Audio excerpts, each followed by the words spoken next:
What's going on, my fellow A-Plusers? Welcome back once again to a brand new episode. It is I, your Morphinominal host, Adam Perez, as always, certainly coming through for you guys today on Toku Tuesday, nonetheless. Happy Toku Tuesday, ladies and gentlemen, here at A-Plus Morphinominal, as we do have ourselves a stacked day for you. Gokaiger hit you earlier on today. We also are going to be having a Kamen Rider Saber review for you guys as well. And of course, Zenkaiger, episode number 5 that we're about to hit you with right now, as we're about to go ahead and get into this newest episode of Zenkaiger for you guys and break it all down. So if you haven't had the opportunity to check out Zenkaiger, please go ahead and do so. And as always, remember, these are just our A-plus opinions. At the end of the day, though, we definitely want to go ahead and know yours. So let your thoughts be known in the live chat or the comment section box below after we, in fact, stream this particular episode. But with that out of the way, guys, let's get into Zenkaiger episode number 5. Another solid and enjoyable episode, if you ask me. I love the fact that we actually continue this episode really right where we left off previously, with the revelation here from Vroom that he has heard rumors that Kaito's parents have in fact been in Tojitendo, or at least have been in Ijirude's lab, to certainly say the least, right? We even have Yachan, who is his grandma, Granny, certainly comes up with the photo, trying to see like, hey, do these faces look familiar to you? Vroom really just recognizes the names. According to him, the names, according to rumors, have in fact met up with Ijirude, or at least have been in Ijirude's lab. We still don't have any clarification as to why they're there, where they are now, sort of thing. His parents are unfortunately still missing. But we literally just jump in to this week's episode right where we wind up leaving everything off at. But, you know, because of that, because of the parent element, this episode did leave us with some really great sort of sentimental moments that we wind up getting from several of the characters. Kaito and Yachan had themselves a really great sort of conversation downstairs in the kitchen of the candy shop. I believe Kaito unfortunately just can't sleep. He winds up going down to see that Yachan is still up, contemplating certainly what happened, right? Clearly her kids, so it definitely is very impactful on her also. And I love the idea that, you know, I guess so much time has passed by that you kind of think that, or at least hope that they're certainly okay. But once you actually get new information and it kind of shines a little bit more light, sort of thing, it just kind of brings back all that worry that you sort of initially had when they first went missing. You know what I mean? So I love just the kind of sit down conversation to clearly see that Kaito, along with his grandmother, definitely do miss his parents. And this is where he comes up with the brilliant idea that, you know what, if my parents aren't coming back here, maybe I should be the one to go ahead and try and find them. And he winds up coming up with the brilliant plan to at least try and get Vroom to help him understand how he got from Tojitendo here into this particular world, because Kaito now wants to go to Tojitendo, and that definitely seems to be his next mission. So much so to where it really kind of overtakes all of his thought processes in here. The idea of him trying to get to the, I think they call it the parallel world gate, a gate that Tojitendo has that allows you to kind of come to and fro to Earth, or maybe to any other parallel world, or whatever the case may be. So while Vroom very much had an easy time getting here, getting to Tojitendo is a completely different situation. And I loved even just seeing Kaito attempt to do so by literally just trying to run and jump into the air. Like the fact that homeboy literally uses Gown and Zyuran as sort of like these extra steps to like try and bust through, I thought was pretty hilarious. I mean, like this show, while it definitely does have its moments of being sentimental, clearly dealing with some big issues, the episodes can get rather chaotic and just kind of frantic. You know what I mean? Like just comedy just hits you out of nowhere. Crazy ideas that these characters have kind of hit you out of nowhere to kind of make you chuckle and laugh a little bit. So there definitely is a lot of lightheartedness when it goes into this particular season, but or into this particular series. But you clearly get to see that it definitely is distracting Kaito. I mean, the fact that the guy rushes into battle, he doesn't even wait for his teammates, if you will. The idea of him rushing into battle is to his downfall, unfortunately, as we get to see him along with Zyuran trapped in here this week, as we wind up having ourselves, what is it, Sushi Topia? The guy wind up literally just having water and rice and sticking people together. Maybe drizzle some wasabi on you also. So really interesting creature that we wind up having this week in Sushi Topia, to say the least. But clearly they wind up defeating him at the end, and yet another world is in fact liberated. And speaking of liberating these worlds, I told you this was going to happen, right? Last week when we talked about the idea of Ijirude not wanting to tell Bokuwas, but instead continue to just do what he's doing.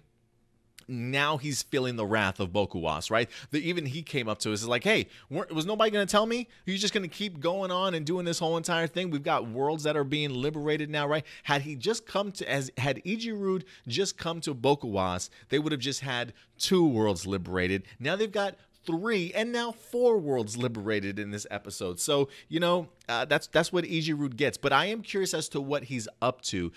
Even though he went back into his lab to try and figure out what was happening with the worlds being liberated, we do see that he does have some interesting schematics on the screen, something that he's created that he now wants to sort of use as experimentation to see if it works, trying to figure out who he can certainly use it on. I have no idea who he plans on using it on, but a part of me thinks maybe he's going to try and use it on Vroom. It seems as though maybe there's some sort of vendetta that Ijirude might have towards Vroom for, not only escaping, but sharing that information with other people. Or maybe Ijirude has some other plans in mind for somebody else. But I really have no idea what kind of schematics he was certainly looking at. If you guys have any idea what's up his sleeve, please go ahead and let me know your thoughts in the live chat or the comment section box below, to certainly say the least. But I'm really fascinated to see what happens with Ijirude. But I told you, man. I told you it was bound to happen. Bokuwas was going to come for that ass. But I will say this. One of the aspects about this week's episode I was a really big fan of was definitely Kaito and Jiren. Jiren continues to be probably my favorite character of this season so far. I just feel like I kind of relate to him. Like, I feel like I'm a middle-aged man, 38 years old, probably have a lot more experience than some other people around me, if you will. The fact that he's kind of giving advice to Kaito, trying to help him kind of get through these tough times sort of thing. I really enjoy that aspect of him, Clearly Kaito is certainly going through a lot emotionally in here, but I love the fact that Zyuran immediately connects with him, right? Reveals to us that he too has lost his parents at a much younger age, if you will. But he's mentioned something along the lines that that's kind of regular or normal for for Kikainoids. I am kind of curious as to why that is. Do they just get decommissioned? You know what I mean? I'm turned off. I really have no idea how that works for Kikainoids, but I do find it interesting that Jiren's immediately able to connect with Kaito and just kind of give him that reassurance. The idea that, look, I lost my parents. The least that I can do is help you find yours. You know what I mean? And so I really just love that mentality that he certainly has in regards to wanting to help out one of his new best friends, if you will, returning the favor for Kaito helping him out the very first time that they wind up meeting, allowing him to be a part of the team. Now, this is definitely Kaito's, Jiren's way of certainly helping them get back also. But I really just love their partnership. I really love the communication that they have and things like that with one another, but some really great moments in here. It says, I appreciate his mature outlook on the situation and really his desire to help Kaito, who seemingly wanted to rush all in by his lonesome and kind of handle things, if you will, because the idea of Kaito running in by himself definitely was to his downfall this week. But it definitely led to some great sentimental moments between him and Zyuran, along with a really great hilarious sequence of just how lucky he can certainly be. Speaking of which, honorable mentions go out to a couple of the power sets that they wind up using in this episode. The first one being the Q Ranger Sentai gear, which allows him to be Lucky, right? Lucky, the main character from Q Ranger, definitely had that sort of ability. And I was kind of fascinated to see how the concept of luck is visually expressed on screen. And so to see them not only stuck together as Sushi for Zyuran and Kaito, but to see the fire extinguisher explode and push them down the road to where they're rolling onto, I think it was a truck, if I'm not mistaken. I think the truck takes a sharp turn and it dumps them out on some balloons, and then we have a Pixar Up moment where it lifts them up in the air and they're just floating all over the place, and a bird just happens to go ahead and peck all the balloons so that they fall on top of the Sushi-topia guy this week to actually meet up with with the rest of the Zenkaiger team. So a brilliant way of showcasing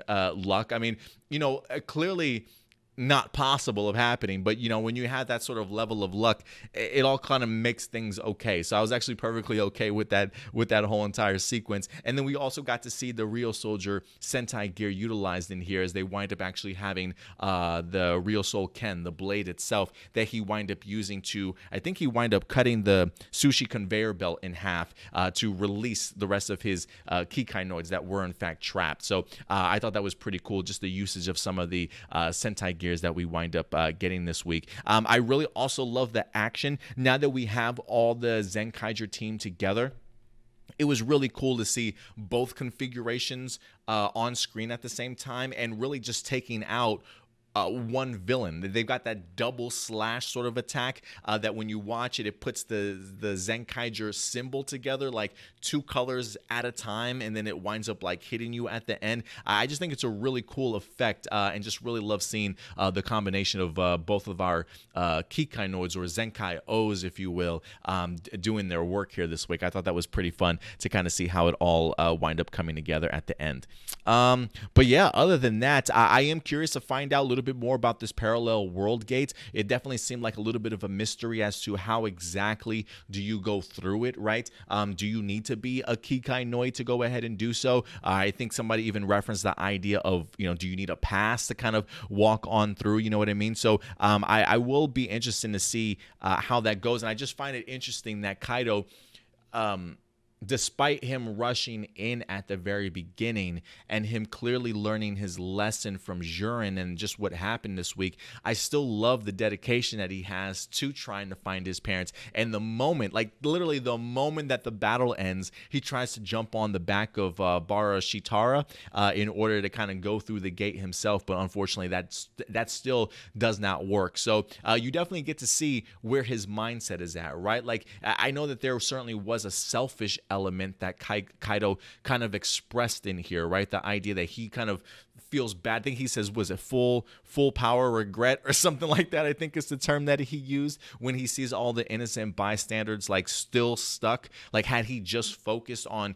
trying to save people and help people, they probably wouldn't be in that situation. But you've got somebody like Zyuran there that's trying to maybe take some of the heat off of him and say, hey, listen, you know, your parents are the most important thing in your life. You know, people should be very understanding about why you fight for them so hard, and you shouldn't have to eliminate your passion for trying to find somebody that you truly love. You know what I mean? And so that definitely gives Kaito the ability that he needs to really snap out of it and get his shit together, and not only help save the day, but also try and save his parents, or at least find his parents also at the very end of the battle. So love his stick-to-itiveness, his you know, that type of attitude that he has. And again, it's definitely a bond between him and Zyuran that I'm a really big fan of. I will also say this: it was pretty cool to see the Zenkaiger team themselves actually fight without the help of Zyuran and Kaito. You know, the fact that Gaon, smart enough to clearly come up with a brilliant plan himself. Let's make some sushi rice. Let's cook some rice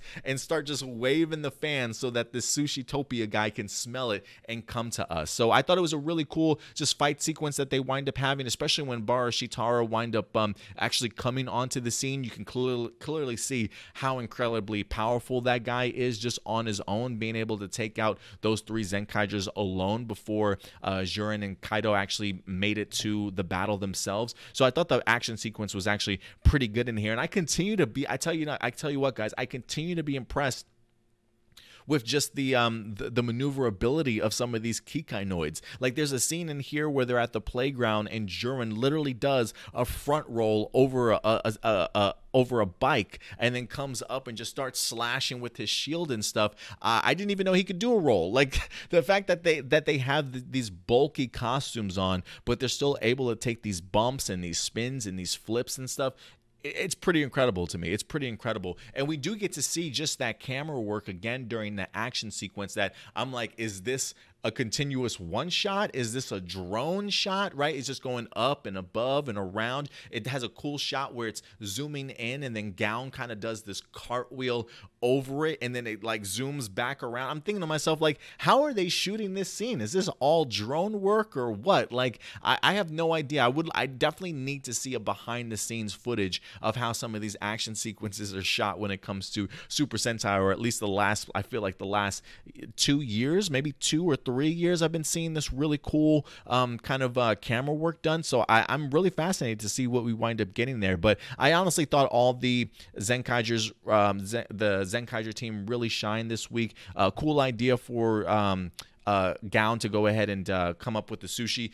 Clearly, he is the cook of the group, wanting everybody to compliment him or let him know how his sushi was at the very end. But for me, guys, Zyuran is the guy that I immediately connect to. Zyuran's up there with me, Vroom, and I certainly don't mind Majin also. I'm going to have to come around to Gown. I'm definitely going to have to come around to Gown for sure. But give it time. Give it time. We're only 5 episodes in, but I do feel like now that we have gotten that tidbit of information in regards to Kaito's parents, it does feel as though there is a little bit more of a serious tone that's taking place in this season.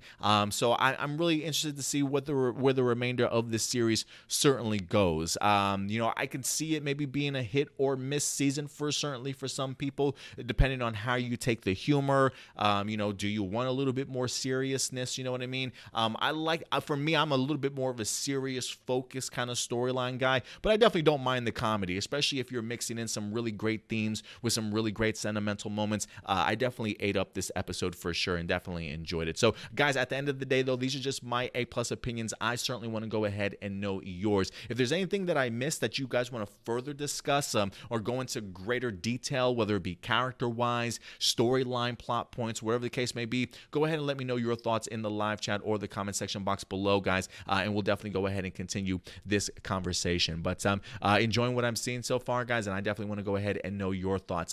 Also, real quick, if you haven't subscribed to us yet, do me a big favor, hit that subscribe button along with that bell notification so when we do drop brand new videos, you will certainly be notified. If you want to follow us on social media, you can do so right here also at A+ Opinions. Very active over on our main page, which is Facebook, along with Twitter, and you can definitely catch us over on Instagram as well as Twitch for you gamers as well. But until next time, ladies and gentlemen, do me a big favor, take care of yourselves, take care of each other, and as always, keep it A+. I'll talk to you guys later. Bye.